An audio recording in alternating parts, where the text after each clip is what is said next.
ഇന്നത്തെ ക്ലാസ്സിൽ നമ്മൾ നോക്കാൻ പോണത് what is internal range liquidity and market structure shift. ഇത് നമുക്ക് ഒരു ട്രേഡ് എടുക്കുന്ന സമയത്ത് നമുക്ക് പെർഫെക്റ്റ് ആയിട്ട് എവിടെ എക്സിറ്റ് ചെയ്യാൻ സഹായിക്കും, പെർഫെക്റ്റ് ആയിട്ട് എവിടെ നമുക്ക് പ്രോഫിറ്റിൻ്റെ പാർഷ്യൽസ് ബുക്ക് ചെയ്യാൻ സഹായിക്കും. ഒരു എക്സ്റ്റേണൽ റേഞ്ച് ലിക്വിഡിറ്റി അല്ലാണ്ട് നമുക്ക് ഇൻറ്റേർണൽ റേഞ്ച് ലിക്വിഡിറ്റീസിലാണ് നമ്മൾ പാർഷ്യൽസ് ബുക്ക് ചെയ്യുക. അത് നമുക്ക് പെർഫെക്റ്റ് ആയിട്ട് ഫൈൻഡ് ചെയ്യാൻ വേണ്ടിയിട്ട് നമുക്ക് സഹായിക്കും. സോ നമുക്ക് first of all market structure shift എന്താണെന്ന് നോക്കാം. മാർക്കറ്റ് സ്ട്രക്ചർ ഷിഫ്റ്റ് അല്ലെങ്കിൽ MSS എന്ന് പറയുന്നത്, MSS is considered only when the market sweep any liquidity and on the lower time frame market break short term high or short term low. ഒരു liquidity, ഒരു main liquidity, ഒരു higher time ഫ്രെയിമിൻ്റെ liquidity market sweep ചെയ്ത് കഴിഞ്ഞിട്ട് നമുക്കൊരു lower time ഫ്രെയിമിലേക്ക് shift ചെയ്യുമ്പോൾ ആ ഒരു ലോ ടൈം ഫ്രെയിമിൽ ഒരു ഷോർട്ട് ടേം ഹൈ അല്ലെങ്കിൽ ഷോർട്ട് ടേം ലോ ഒരു ഡിസ്പ്ലേസ്മെൻറ്റോട് കൂടി ബ്രേക്ക് ചെയ്യണം വിത്ത് FVG. അതിനെയാണ് നമ്മൾ മാർക്കറ്റ് സ്ട്രക്ചർ ഷിഫ്റ്റ് എന്ന് പറയുക.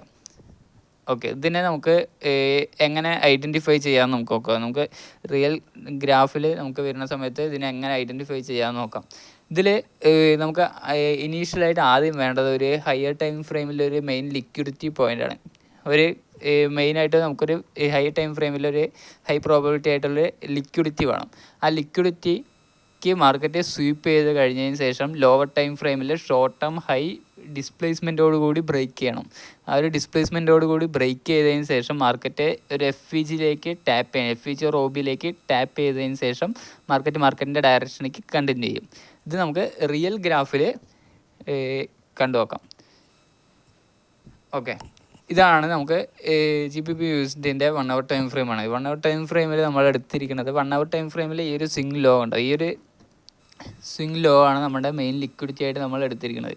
ഈ ഒരു ലിക്വിഡിറ്റി മാർക്കറ്റ് സ്വീപ്പ് ചെയ്യണം. ഇതാണ് നമുക്ക് മെയിൻ ലിക്വിഡിറ്റി എന്ന് പറയുന്നത്. ഹൈ ടൈം ഫ്രെയിമിൽ ലിക്വിഡിറ്റി ആയിട്ട് എടുത്തിരിക്കുന്നത് 1 hour ടൈം ഫ്രെയിമിലെ സ്വിംഗ് ലോ ആണ്. ഈ ഒരു സ്വിംഗ് ലോ മാർക്കറ്റ് സ്വീപ്പ് ചെയ്ത് കഴിഞ്ഞതിന് ശേഷം നമുക്ക് വേണ്ടത് മാർക്കറ്റിനെ ലോവർ ടൈം ഫ്രെയിമിലേക്ക് ഷിഫ്റ്റ് ചെയ്യണം. ഓക്കെ, 1 hourൻ്റെ താഴെയുള്ള ടൈം ഫ്രെയിം 50 minute ടൈം ഫ്രെയിമിലേക്ക് നമ്മൾ ഷിഫ്റ്റ് ചെയ്തു. 50 minute ടൈം ഫ്രെയിമിലേക്ക് ഷിഫ്റ്റ് ചെയ്തതിന് ശേഷം നമുക്ക് വേണ്ടത് 50 minute ടൈം ഫ്രെയിമിൻ്റെ ഒരു ഷോർട്ട് ടേം ഹൈ ബ്രേക്ക് ചെയ്യണം മാർക്കറ്റ്.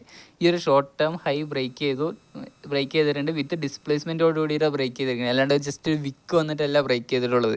ഈ ഒരു ഡിസ്പ്ലേസ്മെൻറ്റോടുകൂടി മാർക്കറ്റ് ബ്രേക്ക് ചെയ്തു വിത്ത് FVG ഉണ്ട്. കണ്ടോ, മാർക്കറ്റിൽ FVGയോടുകൂടി ഡിസ്പ്ലേസ്മെൻ്റ് ഉണ്ട് വിത്ത് FVG. ആ FVGയിൽ മാർക്കറ്റ് ടാപ്പ് ചെയ്തു, മാർക്കറ്റിൻ്റെ ഡയറക്ഷനിലേക്ക് കണ്ടിന്യൂ ചെയ്തു.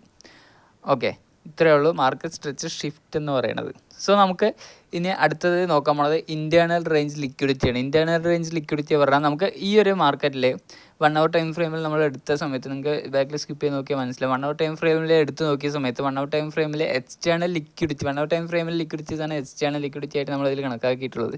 ആ എക്സ്റ്റേണൽ ലിക്വിഡിറ്റീസിൽ മാർക്കറ്റ് എത്താൻ വേണ്ടിയിട്ട് കുറേ സമയം എടുത്തിട്ടുണ്ട്. കണ്ടോ, ആ ഒരു എത്താൻ വേണ്ടി സമയം എടുത്തിട്ടുണ്ടെന്ന് പറഞ്ഞു കഴിഞ്ഞാൽ ആ ഒരു എക്സ്റ്റേണൽ റേഞ്ച് ലിക്വിഡിറ്റീസ് എത്തുന്ന വരെ നമുക്ക് വെയിറ്റ് ചെയ്യാൻ പറ്റില്ല.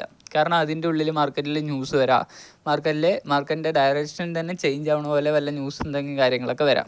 സോ നമ്മളെപ്പോഴും ഒരു വിന്നിങ് ട്രേഡ് ഒരു ലൂസിങ് ട്രേഡ് ആക്കിയിട്ട് നമുക്ക് കൊണ്ടുപോകാൻ പറ്റില്ല. നമുക്കൊരു വിന്നിങ് ട്രേഡിനെ നമുക്ക് പാർഷ്യൽസ് ബുക്ക് ചെയ്യണം.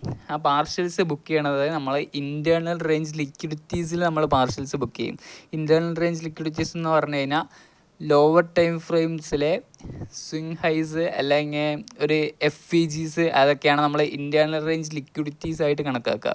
ഹയർ ടൈം ഫ്രെയിമിൻ്റെ അല്ല, എക്സ്റ്റേണൽ റേഞ്ച് ലിക്വിഡിറ്റീൻ്റെ താഴെ വരുന്ന ടൈം ഫ്രെയിംസ് ഉണ്ടാവില്ലേ, ഇതിൽ നമുക്ക് എക്സ്റ്റേണൽ ടൈം ഫ്രെയിമായിട്ട് എടുത്തിട്ടുള്ളത് നമുക്ക് ഹൈ ടൈം ഫ്രെയിം ആയിട്ട് എടുത്തിട്ടുള്ളത് 1 hour ആണ്. 1 hourൽ വരുന്ന swing highs and swing lows and FVGs ആണ് എക്സ്റ്റേണൽ റേഞ്ച് ലിക്വിഡിറ്റി ആയിട്ട് നമ്മൾ കണക്കാക്കിയിട്ടുള്ളത്.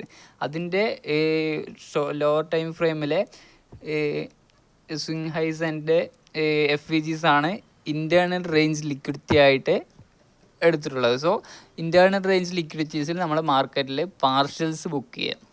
ഓക്കെ, നമുക്ക് ഇതിൽ എവിടെയൊക്കെയാണ് ഇൻറ്റേർണൽ റേഞ്ച് ലിക്വിഡിറ്റീസ് പാർഷ്യൽസ് ബുക്ക് ചെയ്യാൻ പറ്റിയ പെർഫെക്റ്റ് ആയിട്ടുള്ള സ്ഥലങ്ങൾ നമുക്ക് നോക്കാം. ഇതുണ്ടോ, ഇതൊരു പെർഫെക്റ്റ് ആയിട്ടുള്ളൊരു ഈക്വൽ ഹൈസ് ആണ്.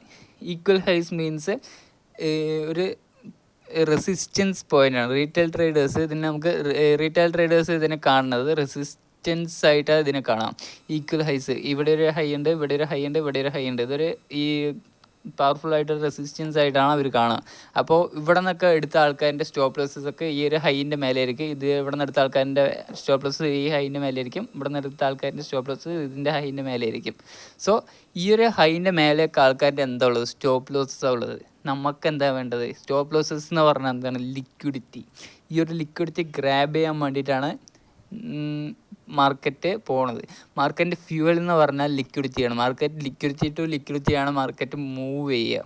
അത് നമുക്ക് അറിയാവുന്ന കാര്യമാണ്. സോ ഇതൊരു നമുക്ക് പെർഫെക്റ്റ് ആയിട്ടുള്ള ഒരു പാർഷ്യൽ പോയിൻ്റ് ആയിട്ട് നമുക്ക് എടുക്കാം. ഈ ഒരു ഈക്വൽ ഹൈസിൻ്റെ മേലെ എന്തുണ്ട്? ഒരു ഇൻറ്റേർണൽ റേഞ്ച് ലിക്വിഡിറ്റിയും കൂടി ഉണ്ട്. അതാണ് ഈ ഒരു FVG. ഈ ഒരു FVG ഉണ്ടോ? ഈ ഒരു FVG ഇതിൻ്റെ മേലെയുള്ളതുകൊണ്ട് അവിടെയും ലിക്വിഡിറ്റി ഉണ്ട്. അപ്പോൾ നമുക്കിത് ഹൈ പ്രോബബിലിറ്റി ആയിട്ടൊരു സോണായിട്ട് നമുക്ക് കണക്കാക്കാം. ഇവിടെ നമുക്ക് പാർഷ്യൽസ് എടുക്കാൻ യൂസ്ഫുൾ ആയിട്ടിരിക്കും. സോ ഇതേ കൂടാണ്ട് മാർക്കറ്റിൽ ഇതിലും ഇവിടം വരെ എത്തുന്നതിന് മുമ്പും നമുക്ക് ലിക്വിഡിറ്റി പോയിൻറ്റ്സ് ഉണ്ട്. അതും കൂടി ഏതാണെന്ന് പറഞ്ഞിട്ട് നോക്കാം. അവിടെ എത്തുന്നവരേക്കും പാർസൽസ് ഉണ്ട്. ഓക്കെ, ഈ ഒരു ഹൈ ഉണ്ടോ? ഈ ഒരു ഹൈയിലും ലിക്വിഡിറ്റി ഉണ്ട്, ഈ ഒരു ഹൈയിലും ലിക്വിഡിറ്റി ഉണ്ട്, ഈ ഒരു FVGസിൽ ലിക്വിഡിറ്റി ഉണ്ട്. സോ ഫസ്റ്റ് നമുക്ക് മാർക്കറ്റ് ഇവിടെ നമുക്ക് ഇവിടെ നിന്ന് എൻ്ററായിട്ട് മാർക്കറ്റ് ഈ ഒരു പോർഷൻ എത്തുന്ന സമയത്ത് നമ്മൾ കുറച്ച് പാർസൽസ് ബുക്ക് ചെയ്തു. ഈ ഒരു FVG എത്തുന്ന സമയത്ത് കുറച്ച് പാർസൽസും കൂടി ബുക്ക് ചെയ്തു. ഈ ഒരു ഈക്വൽ ഹൈസ് എത്തുന്ന സമയത്ത് കുറച്ച് പാർസൽസും കൂടി ബുക്ക് ചെയ്തു. സോ എന്നിട്ട് മാർക്കറ്റ് ബാക്കിയുള്ള കുറച്ച് പൊസിഷൻ മാത്രമാണ് നമുക്ക് എക്സ്റ്റേണൽ റേഞ്ച് ലിക്വിഡിറ്റീസ് വരെ നമുക്ക് ഹോൾഡ് ചെയ്ത് വെക്കാൻ നമുക്ക് പോസിബിൾ ആവുള്ളൂ. അങ്ങനെ കൊണ്ടുപോയാൽ മാത്രമേ നമുക്കൊരു വിന്നിങ് ട്രേഡായിട്ട് കൊണ്ടുപോകാൻ പറ്റുള്ളൂ. ഒരു വിന്നിങ് ട്രേഡ് പകുതി വെച്ചിട്ട് ബ്രേക്ക് ഈവനിൽ വന്നു കഴിഞ്ഞാൽ നമുക്കൊരു പ്രോഫിറ്റ് ആവണം. അത് നമ്മുടെ സൈക്കോളജിനെ ബാധിക്കുന്ന കാര്യമാണ്. കാരണം നമുക്ക് നമ്മുടെ മൈൻഡ് സെറ്റിനെ ബാധിക്കുന്ന ഒരു കാര്യമാണ്. കാരണം നമുക്കൊരു വിന്നിങ് ട്രേഡ് നമുക്കൊരു ലൂസിങ് ട്രേഡ് ആയിക്കഴിഞ്ഞു എന്ന് വെച്ച് കഴിഞ്ഞാൽ നമുക്കവിടെ ഒന്നും പറയാനില്ല. കാരണം അത്ര ഒരു ഈ ടൈമും വേസ്റ്റായി, എല്ലാ സാധനങ്ങളും വേസ്റ്റ് ആവല്ല. ഒരു വിന്നിങ് ട്രേഡിന് ലൂസിങ് ട്രേഡ് ആക്കാൻ പറ്റില്ല. അതിന് വേണ്ടിയിട്ടുള്ള കാര്യമാണ് നമുക്ക് പാർഷ്യൽസ് ബുക്ക് ചെയ്യുക. ആ പാർഷ്യൽസ് ബുക്ക് ചെയ്യാൻ പറ്റിയ പെർഫെക്റ്റ് ആയിട്ടുള്ള ലിക്വിഡിറ്റീസാണ് ഇൻറ്റേർണൽ റേഞ്ച് ലിക്വിഡിറ്റി. ഓക്കെ, അപ്പോൾ അതാണ് ഇന്നത്തെ topic, internal range liquidity and market structure shift. ഇത് രണ്ടും മനസ്സിലായെന്ന് തോന്നുന്നു. അടുത്ത ക്ലാസ്സിൽ കാണുന്നവരൊക്കെ ബൈ.